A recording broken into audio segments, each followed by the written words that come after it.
the light for above the little back bed that folds out, and I'll show you how to do that next. Okay. And this is going to be your main monitor panel. This is where you're going to check all your tanks. This is where you're going to turn your hot water heater on. Okay. This is going to turn on our water pump. So if we're just running off of your fresh water tank, that's going to give us our water pressure. So whenever you're running off of the fresh water tank, you're going to want to turn that water pump on. Now if you're at an RV park and you're hooked up to a city water supply, that's going to provide your pressure, so you won't need the water pump for that. What it'll do is it'll pull from that tank and from the city water supply and just run your tank out when it doesn't need to be. So this is going to turn your hot water heater on. You either have gas or electric. So if you're dry camping, you'll probably want to use gas. If you're at an RV park, use electric. It's going to save your propane. Usually takes about 15-20 minutes to heat up a full tank of water. Okay. Now just be aware of this light right here. This is our DSI fault. That's for your propane side of it. So for some reason the propane side of the hot water heater did not light up. What will happen is this red light will come on.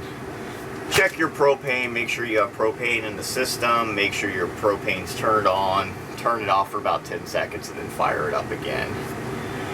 You can also just do the electric side and just hit that switch on like that. It takes a little bit longer, but it will heat the water about the same time. And I'll let that heat up for now. So to check your tanks and your battery, what you'll want to do is just push and hold that. So our battery's charging right now and it's showing full, which is probably full now. And then when it gets down to E, it's going to light up just one dot here. Freshwater tank, I filled that up, but we tested the system a little bit, so it's about 2/3 now. The black tank is going to be just your toilet water. That's your waste tank for the toilet water. And then the gray is going to be your sink and shower water. So when these get full, all the way up to the full line, that's when you're going to want to dump your tanks.